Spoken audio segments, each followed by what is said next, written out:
بسم الله الرحمن الرحيم نحمده ونصلي على رسوله الكريم اما بعد فاعوذ بالله من الشیطان الرجیم بسم اللہ الرحمن الرحیم السلام علیکم ورحمۃ اللہ وبرکاتہ۔ پیارے دوستوں، پیارے سامعین و ناظرین، آپ تمام دوستوں اور آپ تمام سامعین و ناظرین کو learn Islam and Quran YouTube channel میں ایک مرتبہ پھر خوش آمدید کہتے ہیں اور اللہ تعالیٰ سے امید رکھتے ہیں کہ آپ تمام دوست اور آپ تمام سامعین و ناظرین بالکل خیر و عافیت سے ہوں گے۔ اللہ تعالیٰ کے فضل و کرم سے ہم بھی بالکل خیر و عافیت سے ہیں۔ جیسا کہ آپ تمام دوستوں کو معلوم ہے کہ عید الاضحیٰ قریب آ رہی ہے اور قربانی کے دن بھی قریب آ رہے ہیں، تو اس لیے آج کی ہماری ویڈیو قربانی کے نصاب اور قربانی کے وجوب کے شرائط کے بارے میں ہے،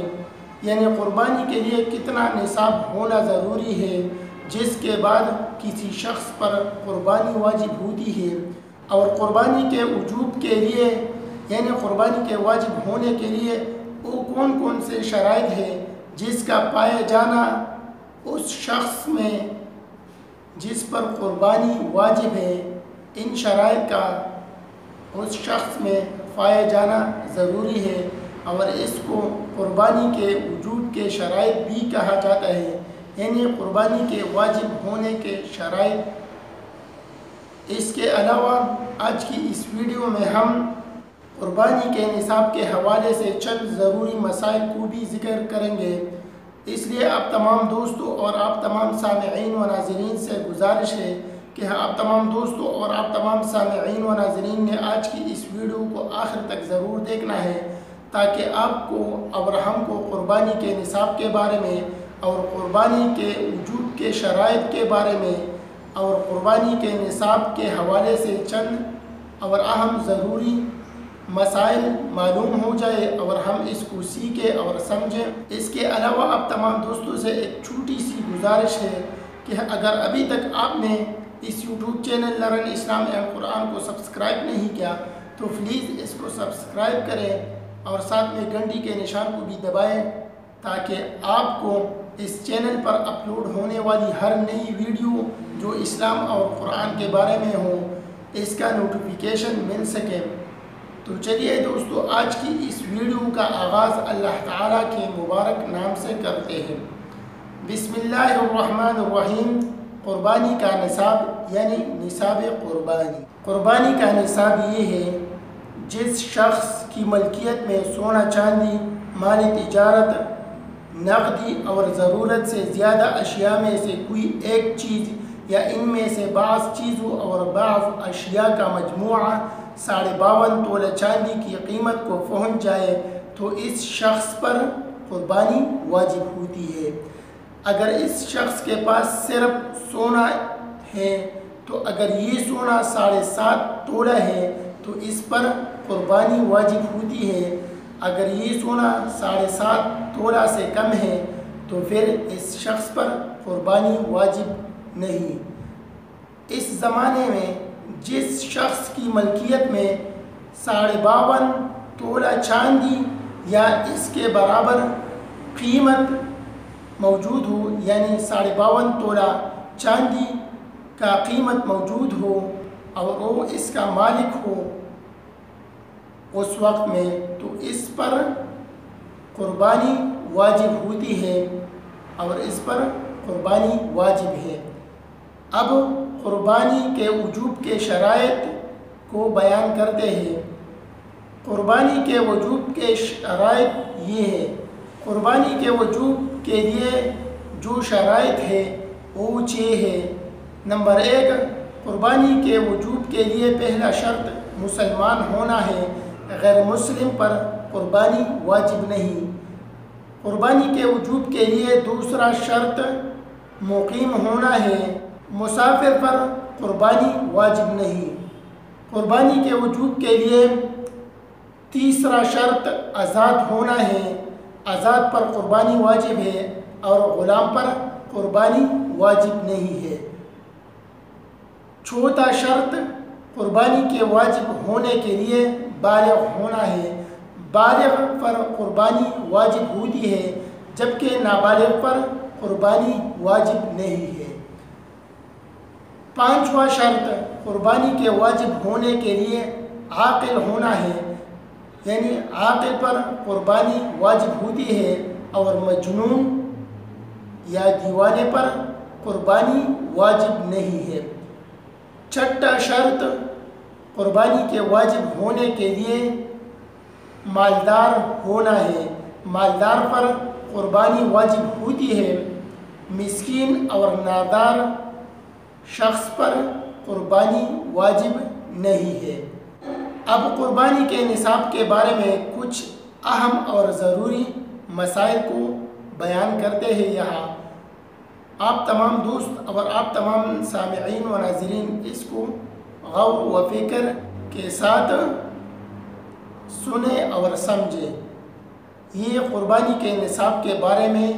اہم اور ضروری مسائل ہیں۔ قربانی کے نصاب کے بارے میں جو اہم اور ضروری مسائل ہیں، ان میں سے پہلا مسئلہ یہ ہے،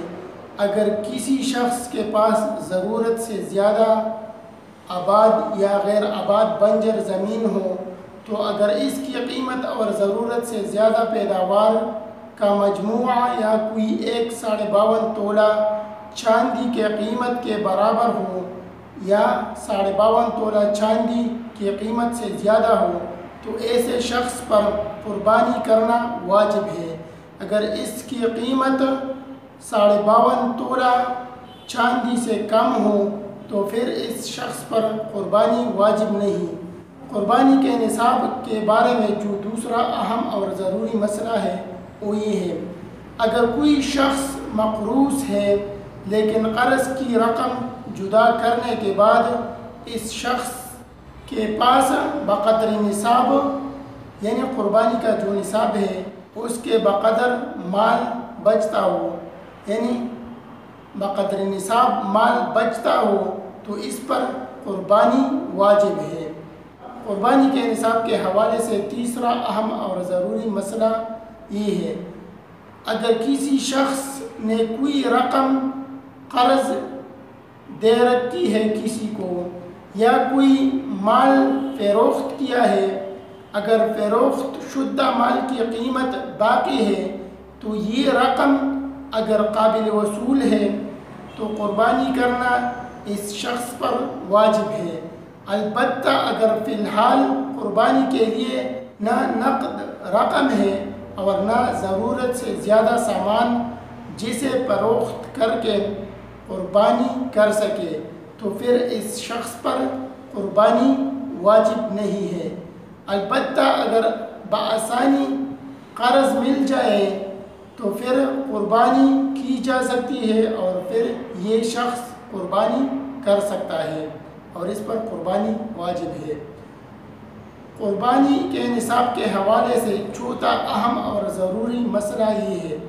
اگر کسی شخص کے پاس بقدر نصاب مال تو موجود ہے لیکن وہ اپنے گھر سے دور ہے اور کسی اور جگہ میں مقیم ہے تو اس شخص کو چاہیے کہ وہ گھر میں کسی طرح رابطہ کر کے کسی کو اپنا وکیل مقرر کرے اور اس کی طرف سے وہ وکیل قربانی کرے گا، یا اگر مقیم شخص جہاں اور جس جگہ پر ہے وہاں کسی طریقے سے رقم منگوا کر خود ہی قربانی کر لے، اگر ایسی کوئی صورت ممکن نہ ہو تو پھر قربانی واجب نہیں ہے اس شخص پر۔ اور اگر کوئی شخص ایام الترویہ سے 15 دن قبل مکہ پہنچ گیا، اگر وہ مقیم شخص متمتع یا قارن ہے تو اس پر دم شکر کے ساتھ ساتھ قربانی بھی واجب ہے، چاہے وہی قربانی کر لے یا اپنے اصلی وطن میں کسی کو اپنا وکیل بنا کر قربانی کر لے۔ اور اگر 15 دن پہلے نہیں پہنچا مکہ مکرمہ تو پھر یہ شخص مسافر ہے، اس پر صرف دم شکر واجب ہے، قربانی واجب نہیں ہے۔ پانچواں اہم اور ضروری مسئلہ نصاب قربانی یعنی قربانی کے نصاب کے حوالے سے یہ ہے، اگر کوئی شخص ایام نحر یعنی قربانی کے دن سے پہلے صاحب نصاب تھا اور جانور بھی خرید چکا تھا لیکن ایام نحر میں یعنی قربانی کے دن میں فقیر ہو گیا تو پھر اس شخص پر قربانی واجب نہیں ہے۔ چھٹا اہم اور ضروری مسئلہ نصاب قربانی یعنی قربانی کے نصاب کے حوالے سے یہ ہے کہ مشترکہ مال والے بھائیوں میں سے وہ بھائی جو بالغ ہوں اور ان کا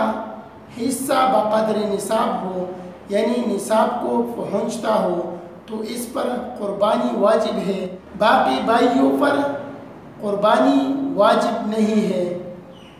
ساتواں اہم اور ضروری مسئلہ نصاب قربانی یعنی قربانی کے نصاب کے حوالے سے یہ ہے کہ جس شخص کے پاس ایسی کتابیں موجود ہو جو ضرورت اور استعمال کی نہ ہو اور ان کتابوں کی مالیت بقدر نصاب یعنی نصاب کو پہنچتا ہو تو اس شخص پر قربانی کرنا واجب ہے۔ تو یہ قربانی کے نصاب یعنی نصاب قربانی کے حوالے سے کچھ اہم اور ضروری مسائل تھے جس کو ہم نے بیان کیا۔ تو دوستو ہم امید رکھتے ہیں کہ آپ تمام دوستوں کو قربانی کا نصاب اور قربانی کے وجوب کے شرائط اور قربانی کے نصاب کے حوالے سے ضروری اور اہم مسائل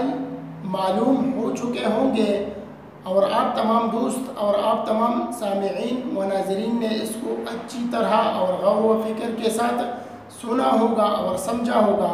تو دوستو آج کی اس ویڈیو میں اتنا ہی، ملتے ہیں نیکسٹ ویڈیو میں، تب تک کے لیے اجازت دیجیے، اپنا بہت سارا خیال رکھیں اور ہم کو بھی اپنے دعاؤں میں یاد رکھیں۔ اللہ حافظ۔